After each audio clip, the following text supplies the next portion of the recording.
Buenos días a todos. Vamos a comenzar con la jornada de hoy del curso de capacitación.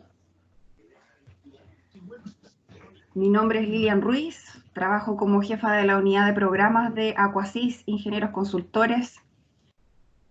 Lo comenté ayer, pero lo repito hoy día por si hay alguien que se conectó más tarde, para que igual me conozcan y me identifiquen como parte del equipo organizador. Hoy día tenemos a don Leoncio Martínez con la presentación de demanda hídrica en cultivos de la zona norte. Él es ingeniero agrónomo formado en la Universidad de Chile, después realizó un magíster en la Universidad de Concepción y por último en la Universidad de Arizona. Es investigador del área de recursos naturales y medio ambiente, investigador en el INIA, en el Centro Regional de Investigación Intihuasi en La Serena. Trabaja como consultor privado en temas de ingeniería agrícola y además como consultor del Instituto Interamericano de Cooperación Agrícola. Es relación suelo-agua-planta, demanda hídrica de los cultivos, tasas de riego, déficit hídrico controlado.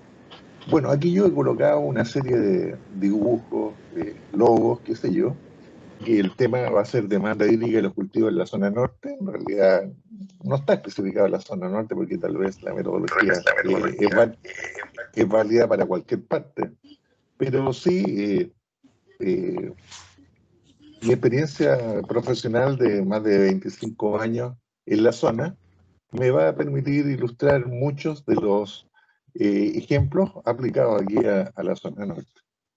Este es mi email.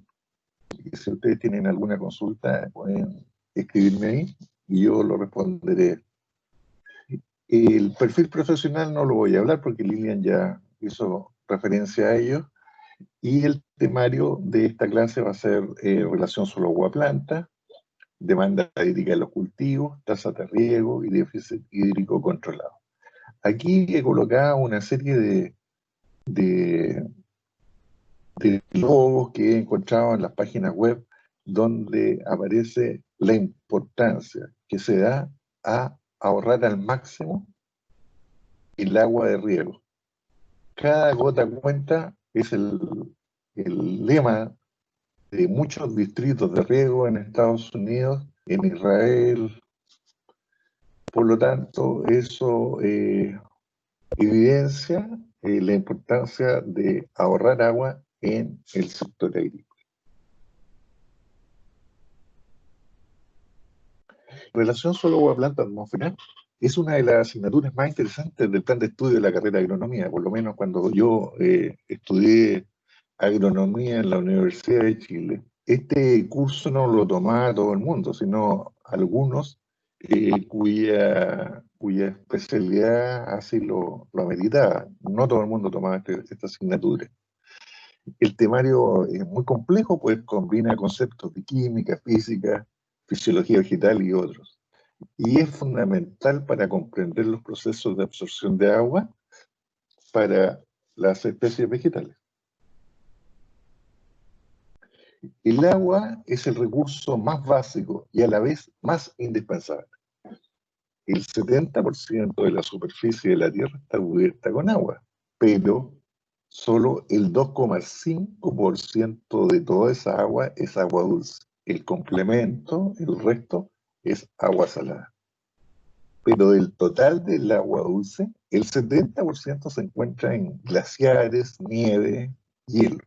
El 30% en forma de agua subterránea de difícil acceso y menos de un 1% está disponible para el consumo humano y ecosistema. De toda esta cantidad de agua, menos del 1%, la agricultura consume el 70% del agua dulce disponible. La agricultura es el sector de la economía que más consume agua. Por lo tanto, si el agua es escasa, los agricultores, el sector agrícola, van a ser los primeros que van a pagar el pato. Bueno, las características del agua, esto es solo un recordatorio, es una molécula de 2 átomos de hidrógeno y uno de oxígeno. y la molécula presenta cierta polaridad. Tiene una polaridad, tiene un polo positivo y otro negativo. Se encuentra en estado sólido, líquido y gaseoso. La polaridad es la responsable de la adhesividad, de la tensión superficial y de la capilaridad. Presenta un elevado punto de fusión y ebullición y altos valores de capacidad calórica, calor latente y conductividad térmica. En estado líquido es un solvente muy fuerte, muy potente. Bueno, algunas de estas características tienen que ver con nuestro diario vivir, así que los vamos a ir visualizando a la medida que se desarrolla esta presentación. Una mayor explicación sobre, por ejemplo, la adhesividad. La adhesividad es la capacidad del agua de adherirse a partículas sólidas de diferente composición. La tensión superficial se refiere a que las moléculas que ocupan el interior del líquido están en equilibrio de fuerzas moleculares. En cambio, las que están en la superficie no lo están, están en un desequilibrio. Por lo tanto,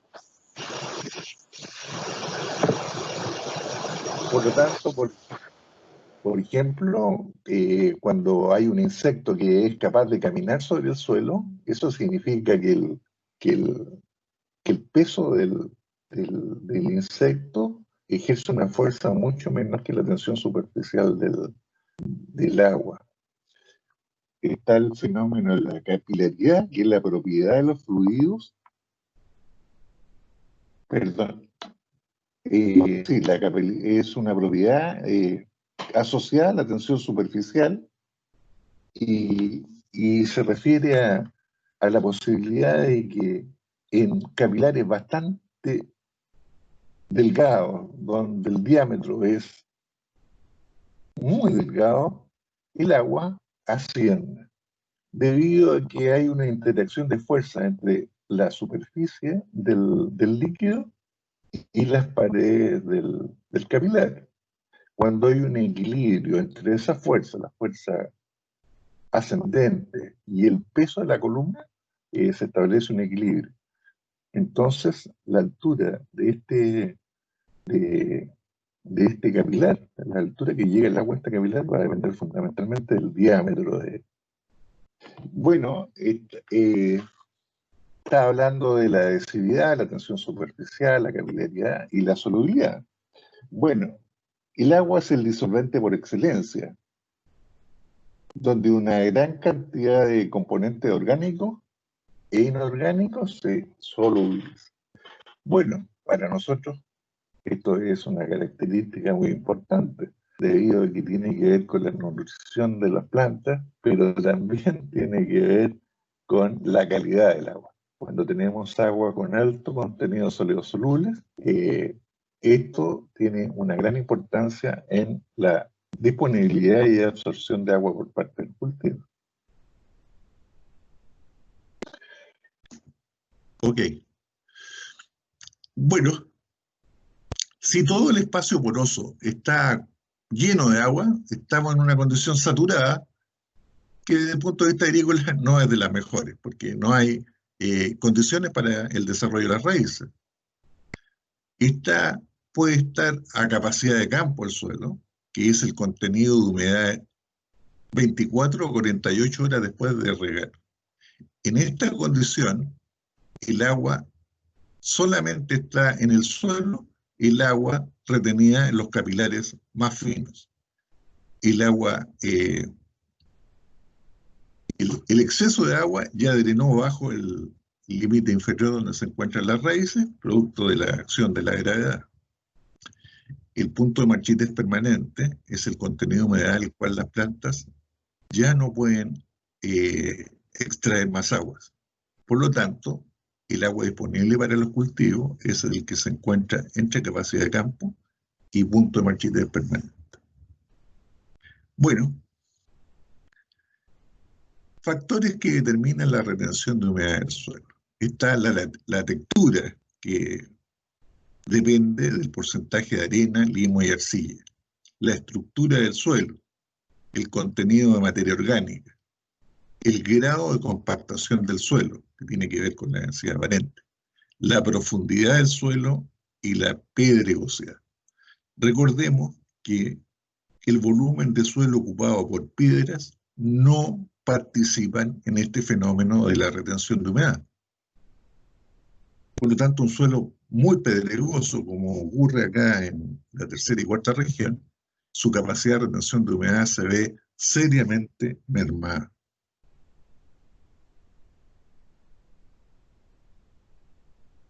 Ok. Para determinar la capacidad de campo y punto de marchitez permanente, hay que mandar una muestra a un laboratorio. Generalmente aquí en Chile el laboratorio certificado para este tipo de muestras es el INEA, donde la muestra se somete a un proceso de presión, o sea, se satura el suelo, se somete a distintas presiones y generalmente para muchos suelos, cuando la tensión es de 1/3 de atmósfera, la presión que se ejerce de 1/3 de atmósfera se dice que está en capacidad de campo. Pero si nosotros esa misma muestra la sometemos a distintas presiones, nosotros obtenemos la curva característica de retención de humedad del suelo, que es esta que está acá.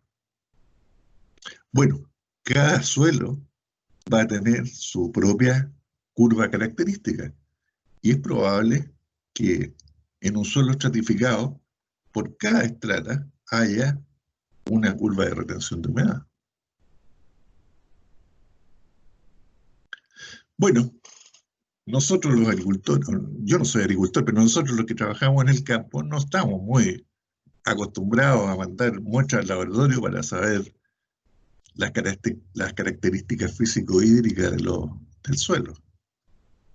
Y aquí aparece una guía para determinar la relación de humedad en el suelo, publicada en el libro de Israel y Hansen.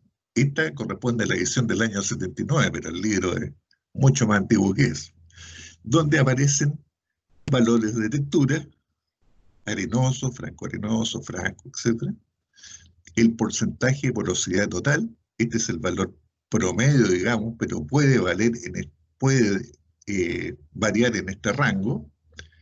Lo mismo sucede con la densidad aparente, este es el valor clase para un suelo arenoso, pero puede variar entre este rango y este rango.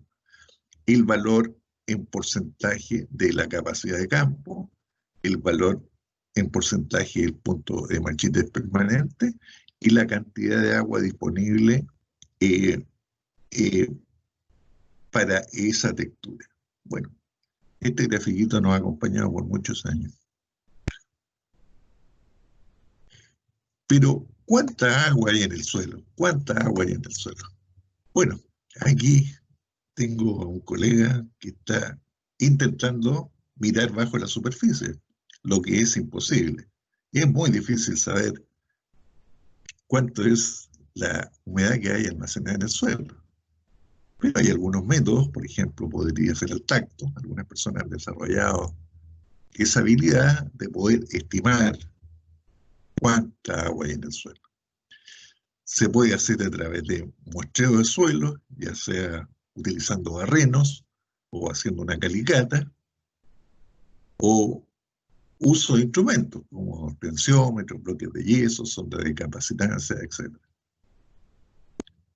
Por lo tanto, es muy necesario saber cuánta agua hay en el suelo después del riego. Pero todo parte a partir de los parámetros físico-hídricos. Todo parte de los parámetros físicos. Se hace el riego, se sabe que después de 24 o 48 horas el suelo está a capacidad de campo, los cultivos empiezan a extraer agua, y interesa saber cuánto es el agua disponible después que la planta ha comenzado con este proceso. Pero es muy importante partir desde el principio, que es conocer las características físico-hídricas del suelo. En ese sentido, tenemos los métodos de laboratorio, como ya lo he indicado, la curva de retención de humedad, el análisis de la textura, el análisis de la densidad aparente. Hay métodos prácticos, como regar con abundante agua durante una muestra, una parte del suelo, un área de control, cubrirlo con un plástico, esperar para evitar que se haya una evaporación directa de la superficie del suelo, esperar entre 24 y 48 horas. Yo hago un muestreo de humedad, tal vez al tacto, y bueno, para mí ese va a ser el contenido de humedad, capacidad de campo. Hay otras personas que agarran una muestra de suelo, la meten en una estufa y también a través de ese método podrían saber el valor de la capacidad de campo. Y el punto de marchitez permanente se puede estimar dividiendo el valor de capacidad de campo por 2 o por 1,8. Hay una buena correlación. Bueno, ese es un antiguo sistema de trabajo, un old school style, le puse allá de forma un poco irónica, porque hay un software que se llama SPA Hydrology, no sé si ustedes lo conocen, y que es el que nos permite caracterizar los parámetros físico-hídricos del suelo a partir de la textura. Aquí aparece el enlace donde es posible bajar este programa que es gratis, pero también yo lo he colocado en el lugar donde ustedes pueden tener acceso a la información del curso, y ahí aparece el ejecutable de este software. Bueno, les puedo comentar que cuando yo estudiaba en Estados Unidos, una de las personas que intervino en la creación de este software nos dio una charla, un seminario. Y apenas lo escuché, las primeras palabras, dije, este es el método de trabajar, por la sencilla razón de que determinar los parámetros físico-hídricos del suelo es muy complicado. Es muy complicado por la variabilidad espacial que se produce en nuestros suelos.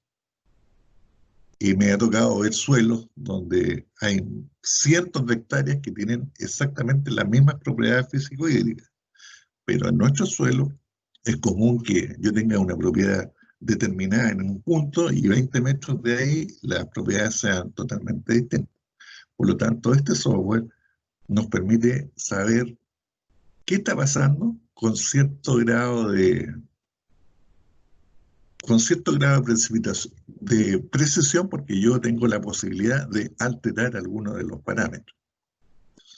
Lo vamos a ver enseguida. Este SPA Hydrology, que es este software que les voy a presentar, es un software desarrollado por el Departamento de Agricultura de los Estados Unidos en base a miles de análisis de suelo, miles. Permite una estimación bastante buena de la capacidad de retención de humedad. La versión que yo tengo está en inglés, pero para cualquiera de nosotros no es difícil de utilizarlo. Para comenzar se debe tener alguna idea sobre la textura del suelo y para llegar a esto un análisis al tacto podría ser un buen punto de partida o un estudio de suelo que se haya realizado. Por ejemplo, acá en el Valle del Elqui está el estudio integral de riego del Valle del Elqui, donde aparece la descripción de una gran cantidad de series de suelo de este valle, y me imagino que también debe existir en otras partes. Voy a cambiar la pantalla y ahí me voy a SPA Hydrology. Bueno, lo primero que va a aparecer una vez que yo corra el programa va a ser esta pantalla. A mí lo que me interesa es ir a este icono. Este programa cada vez se va actualizando más. Por lo tanto, aquí hay muchas utilidades que realmente las desconozco porque no las he trabajado. Pero la que a mí me interesa es esta que está acá. Que al presionar ese icono aparece esta pantalla.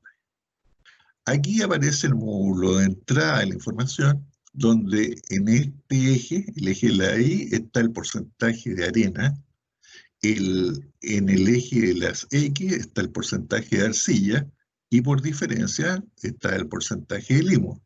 Aquí aparecen zonas homogéneas que identificadas con colores, donde correspondería a los separados texturales que nosotros conocemos. Por ejemplo, L corresponde a loam, que sería un suelo franco, CL, clay, que sería un suelo arcilloso, y así los distintos separados texturales. Aquí yo puedo colocar con barra deslizadora el porcentaje de arena que podría tener el suelo, y se fijan que ahí aparece una pequeña crucecita. Puedo hacer un pequeño ajuste con el porcentaje de arcilla, y aquí van apareciendo los distintos parámetros. Yo también puedo acceder colocando en este punto la textura del suelo. Puedo colocar una textura, por ejemplo, de areno franco, areno arcilloso. Pero, como les dije, hay otros parámetros que influyen en la retención de humedad, no solamente la textura. Está el porcentaje de materia orgánica, que yo lo ajusto a través de esta regla deslizadora. Puedo colocar un 5% de materia orgánica. Bueno, sabemos que 5% no hay aquí en la cuarta región. Tengo que poner un muy bajo contenido de materia orgánica, generalmente 0,5%. También sabemos que la salinidad es importante. Por lo tanto, un suelo con 0 salinidad es imposible aquí en la región. Yo puedo hacer pequeños ajustes colocando la conductividad eléctrica. Podría colocar en un suelo una conductividad eléctrica de 1,4. El porcentaje de gravas en base a peso, yo lo puedo tener también en base a volumen, y para eso tengo que irme a las opciones, unidades, y marcar aquí las gravas en base a volumen. Yo hago una estimación de qué porcentaje del volumen de suelo está ocupado por grava, y veo qué está pasando con los parámetros físico-hídricos relacionados con el almacenamiento de agua en el suelo. Bueno, aquí hay suelos muy pedregosos que fácilmente llegan al 30% de gravas. Y acá está la compactación. Puedo tener un suelo liviano, puedo tener una compactación normal, denso, muy denso. Generalmente los suelos agrícolas se encuentran entre liviano y normal. Una vez que yo he ajustado estos parámetros, tengo los valores de capacidad de campo. Por ejemplo, aquí dice field capacity. Para las condiciones que yo les he puesto acá, la capacidad de campo es un 36,8%, el punto de marchitez permanente es un 25,4%, la saturación es un 46%, y la humedad disponible es 0,96 inch for feet. Bueno, estas son medidas no para nosotros, así que por lo tanto tengo que irme a opciones, y en unidades indicar que voy a trabajar en unidades métricas. Y en ese caso, el agua disponible es 0,08 centímetros por cada centímetro de suelo. Si tengo un suelo de 30 centímetros de suelo, hago la multiplicación correspondiente, 30 centímetros por 0,08, me va a dar 2,4 centímetros de agua almacenada en el suelo, o 24 milímetros.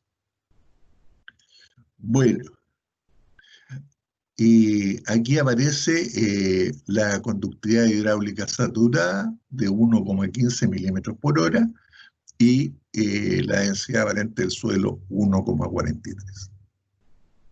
¿Por qué yo les digo que este software es muy útil? porque puedo utilizar estos parámetros de ajuste y además los resultados que yo voy a tener son muy representativos de una determinada suelo. Yo si quiero medir, por ejemplo, la densidad aparente de un suelo, en las condiciones nuestras varía enormemente en pocos metros. Por lo tanto, o hago cientos de mediciones en una hectárea, por ejemplo, o utilizo este software. Yo estoy seguro que si después de hacer 100 muestreos saco promedio, voy a llegar a valores muy parecidos a los que aparecen acá. También aquí aparece la curva de retención de humedad en el suelo, donde en la línea verde aparece el potencial mátrico, en línea roja aparece el potencial mátrico más el potencial osmótico, y en la línea azul aparece la conductividad hidráulica. Bueno, es muy importante esta línea roja, el potencial mátrico más el potencial osmótico, porque es la energía a la cual está retenida el agua en el suelo y es la que ven las plantas. Ayer en la presentación de ayer, alguno de ustedes comentó que en Copiapó se está midiendo a través de un diviner el contenido de humedad del suelo. Bueno, el diviner en sí mide el volumen, el contenido de humedad del suelo en base a volumen. Y no sé si hace alguna corrección por la salinidad del medio. Pero lo importante es hacer esa corrección porque lo que ven las plantas es esta línea roja, el potencial mátrico más el potencial osmótico.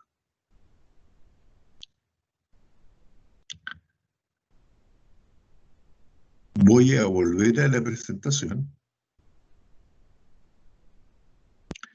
y voy a hablar un poco del movimiento del agua en el suelo. Por acción de la gravedad y sin obstáculos que impidan el movimiento, el agua se mueve muy lentamente a través de los poros del suelo. Se mueve muy lentamente, lo que es la conductividad hidráulica saturada.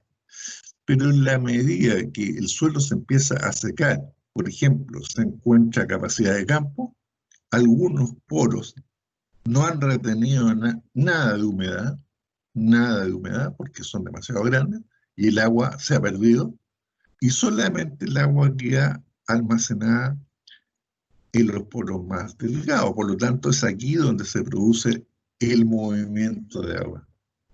En la medida que el suelo se empieza a secar, la velocidad con que se mueve el agua es bastante menor, mucho menor. Por lo tanto, aquí estamos hablando de una condición de movimiento de agua en condiciones saturadas y aquí movimiento de agua en condiciones no saturadas.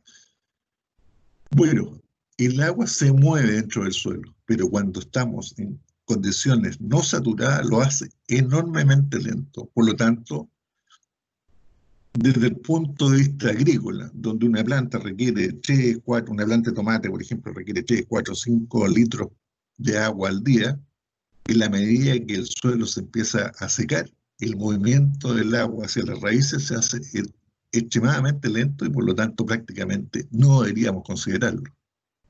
Hay movimiento de agua en el suelo, pero en la medida que el suelo se empieza a secar, ese movimiento se hace terriblemente lento y para nosotros, que estamos preocupados de la producción agrícola, eso es despreciable, no nos sirve. Y también está la infiltración. La infiltración es el proceso por el cual el agua en la superficie, la infiltración es el proceso por el cual el agua en la superficie ingresa al perfil del suelo. La velocidad de infiltración es una medida de la tasa a la cual el suelo es capaz de absorber el agua de la lluvia o del regadío.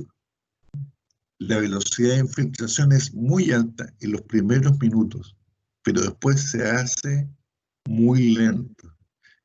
Y esto correspondería a la velocidad de infiltración básica, que tiene que ver mucho con la conductividad hidráulica saturada del suelo. Bueno, este software SPA nos da información sobre la velocidad saturada, la velocidad de infiltración en condiciones de saturar la velocidad de infiltración básica. Bueno, y hablando de la planta, las plantas están conformadas por un alto contenido de agua, alrededor del 90%. El agua forma parte del proceso de la fotosíntesis, de la absorción de nutrientes, del crecimiento y la regulación de la temperatura, fenómenos conocidos como la transpiración y otros. La mayor parte del agua requerida por la planta se utiliza en transpiración. Y la transpiración ocurre en las hojas, provocado por un flujo de agua que se inicia en las raíces y recorre toda la estructura de la planta. La absorción de agua se produce por los pelos radicales, que son las raíces más finas. Cuando se produce absorción de agua por flujo de masa, también hay ingreso al interior de la planta de nutrientes y moléculas solubles. También pueden haber absorción de contaminantes. Y para mantener un adecuado flujo transpirativo, el suelo debe tener altos contenidos de humedad. Porque ya les dije que el agua se mueve muy lento cuando el agua se mueve muy lento cuando el agua no está en condiciones saturadas. Y condiciones saturadas no es deseable en nuestra profesión. Por lo tanto, para mantener un adecuado flujo transpirativo, el suelo debe estar a altos contenidos de humedad. La transpiración es función del entorno atmosférico, de las características anatómicas y fisiológicas de la planta, del estado sanitario de las mismas y del contenido de humedad del suelo. En estricto rigor, la energía a la cual el agua está retenida en el suelo, que es el concepto de potencial. La transpiración ocurre normalmente durante el día, cuando los estomas están abiertos. Con estomas abiertos hay un adecuado intercambio gaseoso con la atmósfera, lo que implica materia prima, CO2, para la fotosíntesis. Y cuando la transpiración es máxima, durante todo un periodo de crecimiento, un cultivo, la producción también es máxima, la productividad es máxima.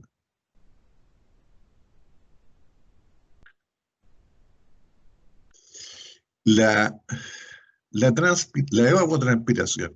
La evapotranspiración es la suma de la transpiración más la evaporación directa del suelo. Aquí yo tengo un volumen de control de un suelo y aquí puedo identificar los aportes de agua y pérdida de agua. Entre los aportes de agua tengo el riego, puedo tener la lluvia, puedo tener la capilaridad, y entre las pérdidas de agua está la evapotranspiración, está el escurrimiento superficial, está la percolación profunda. Aquí yo he dibujado un balance hídrico a través de una ecuación, pero en el sector agrícola y en particular las condiciones nuestras, la lluvia no tiene ninguna importancia. No hay aporte de la lluvia durante, yo diría que nunca. A pesar de que llueve algo en el invierno, generalmente esa agua se va a escurrimiento superficial. Por lo tanto, si yo descarto la lluvia, descarto la capilaridad, que también el aporte capilar es muy poco, el riego es igual a la evapotranspiración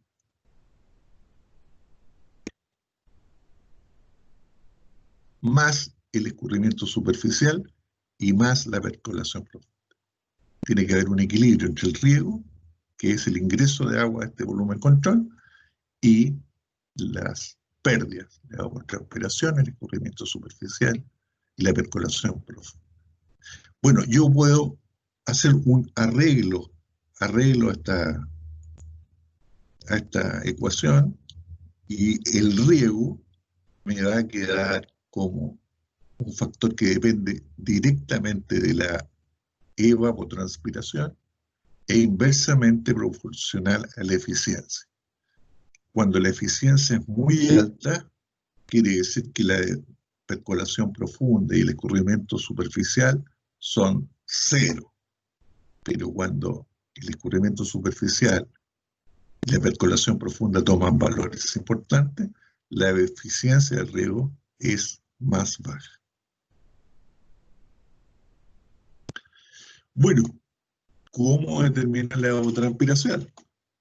Bueno, están los modelos de FAO que aparecen descritos en los libros de FAO 24 y FAO 56, donde se propone una metodología para estimar la evapotranspiración en base a las condiciones del clima. Lo que hace el modelo de FAO es determinar la evapotranspiración de referencia, que es de un cultivo que tiene ciertas características. Generalmente es un cultivo muy denso, es un pasto de baja, no muy alto, que está muy bien abastecido de agua, no tiene problemas fitosanitarios ni tampoco tiene problemas nutricionales. La cantidad de agua que consume ese cultivo es una referencia. Y se ha definido de esa forma porque en distintas condiciones climáticas yo puedo instalar un sistema productivo pequeñito de esas características. Y el consumo de agua del resto de los cultivos depende de la evapotranspiración de referencia. Bueno.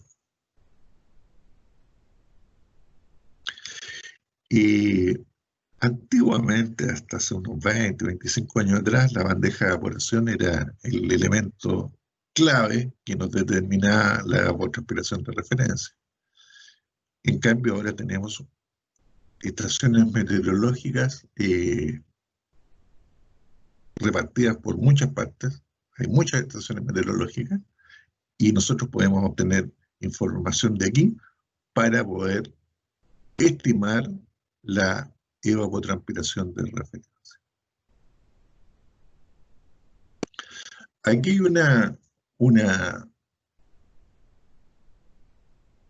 un gráfico que lo voy a explicar a continuación. Y está relacionado con el estrés hídrico. ¿Cómo afecta el rendimiento de un cultivo un cierto grado de estrés? Y para eso, en esta publicación, FAO Irrigation and Drainage Paper número 66 y el 33 fue la primera publicación sobre esto, y después vino el 66, donde se señala que si un cultivo está bien abastecido de agua, va a evapotranspirar todo lo que puede hacer debido a sus características anatómicas y fisiológicas. Y en ese caso, la producción va a ser máxima, y eso se representa por este punto, el punto 0. De aquí para allá, hacia la izquierda, hay un déficit de evapotranspiración. ¿Por qué? Porque hay menos aplicación de agua en las condiciones nuestras, menos riego. Y aquí habría una disminución en la producción. Y aquí se generan ciertas líneas con diferentes pendientes. Si yo tuviese una pendiente de 1:1, o sea, el ángulo fuera a 45 grados, si yo disminuyo en un 50% la evapotranspiración, el rendimiento me va a bajar también en un 50%. Pero hay curvas que tienen una pendiente menor a 1.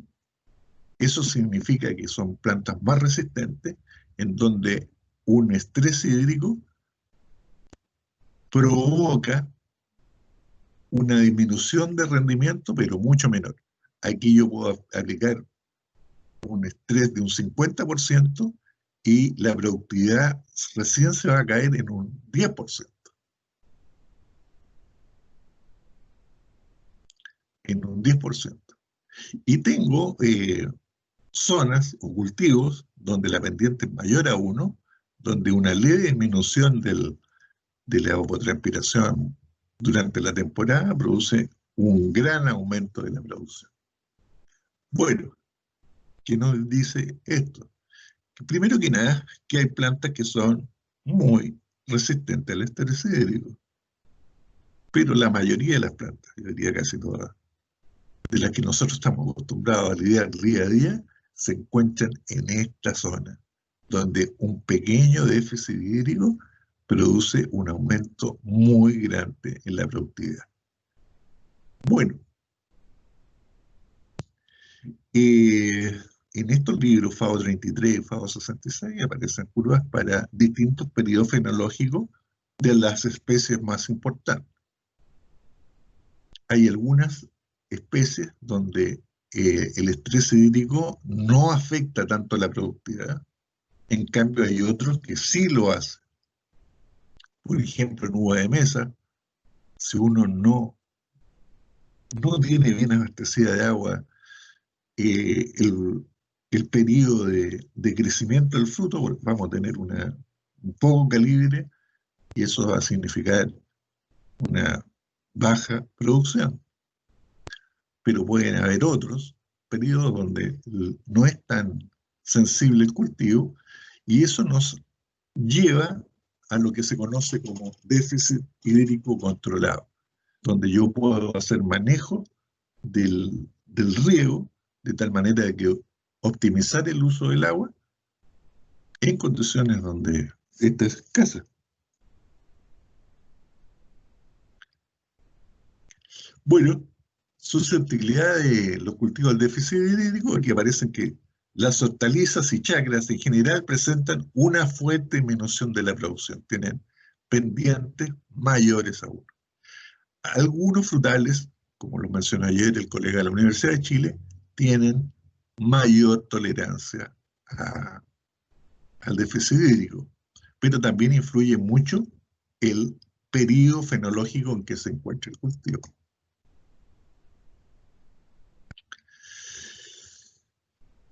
Voy a hablar ahora sobre demanda hídrica y tasa de riego. La demanda hídrica neta es la necesidad de agua de los cultivos para satisfacer la demanda evapotranspirativa más la evaporación directa del suelo. La demanda hídrica bruta es la demanda hídrica neta, considerando la eficiencia de los sistemas de riego. Y la tasa de riego es la demanda bruta acumulada durante toda la temporada. Ya habíamos visto esta ecuación anteriormente, donde el riego es directamente proporcional a la evapotranspiración e inversamente proporcional a la eficiencia. Bueno, mediante los procedimientos habituales para estimar la evapotranspiración, que los vamos a ver en el día de mañana, yo puedo obtener me puedo equivocar en muy poco respecto a la evapotranspiración. Pero sí hay un gran problema acá en lo que es eficiencia. Y aquí sí que yo me puedo equivocar fácilmente en niveles de 10, 20, 30%, y eso afecta directamente la cantidad de agua que yo requiero para poder satisfacer de buena forma los requerimientos hídricos del cultivo.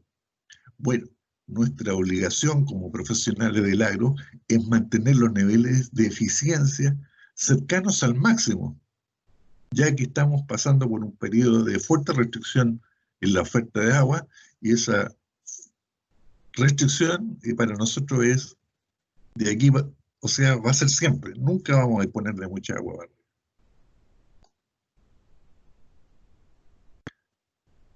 La demanda neta del agua de los cultivos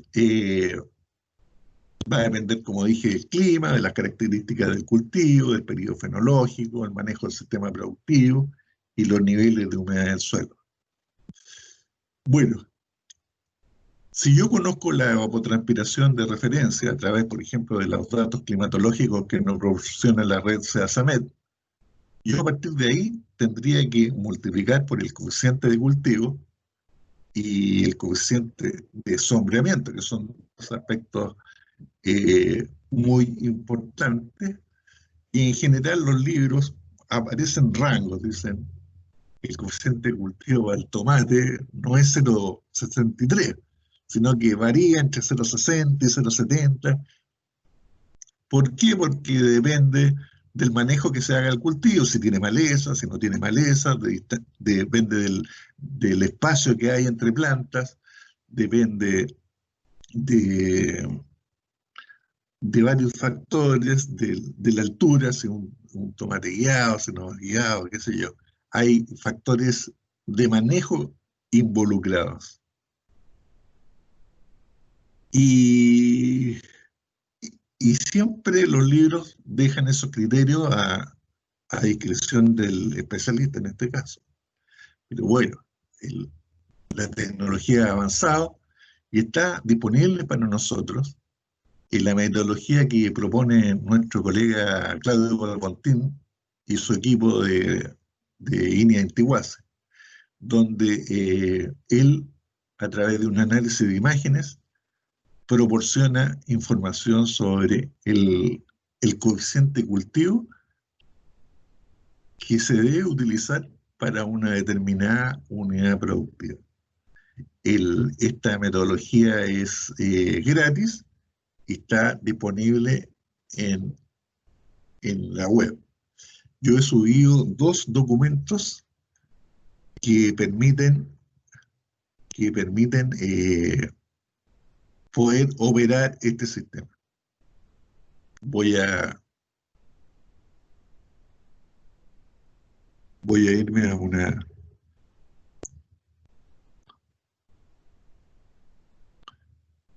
Voy a irme acá a un navegador.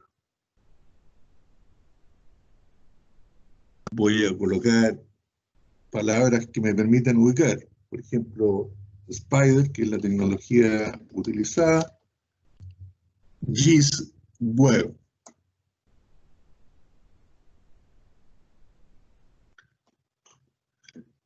Aquí aparece el enlace. Me va a aparecer una serie de iconos y yo tengo que irme a este que se denomina Plus.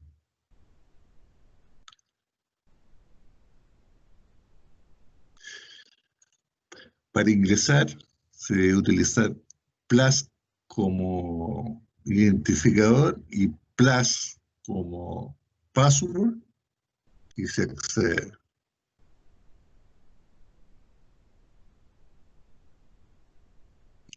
Me va a aparecer información como la que aparece en pantalla. Yo, por ejemplo, doy aquí a localizar y coloco Vicuña, por decirlo. Me va a hacer Vicuña Maquena en la Florida, Vicuña Chile. Y aquí aparece el plano de Vicuña. Yo aquí tengo Google Road Map, o sea, no aparecen los campos. Pero si coloco aquí Google Satélite, me aparece el plano que estamos acostumbrados a ver a través de Google Earth. Y yo aquí puedo seleccionar el potrero que quiero trabajar. Por ejemplo, si me interesa saber qué está pasando acá en este potrero, tengo que ir a marcar aquí, sub C, coloco acá y consulto. Ahí aparece un relojito que quiere decir que está trabajando y ahí aparece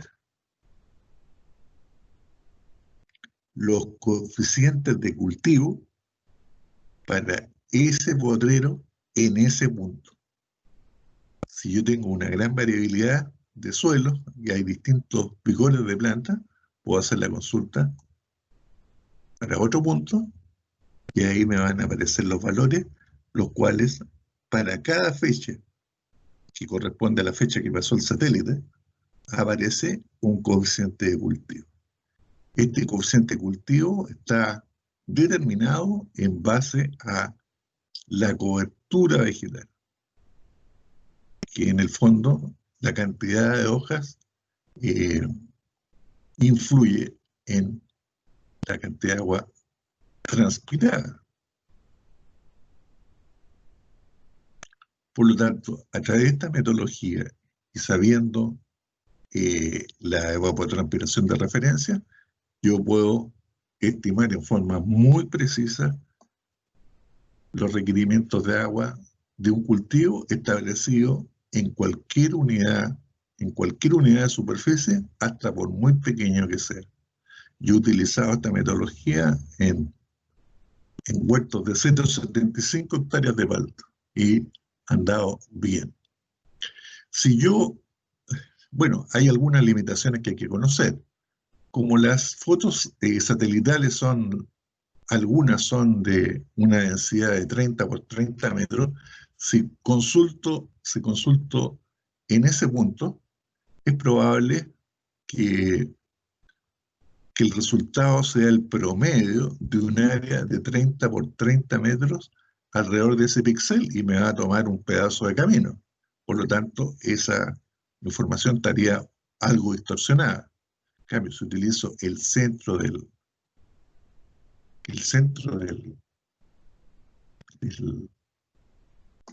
la unidad productiva, me voy a asegurar que la información que estoy observando representa todo el cultivo. Bueno, esta metodología yo la uso prácticamente todos los días y créanme que da muy buenos resultados, muy buenos resultados.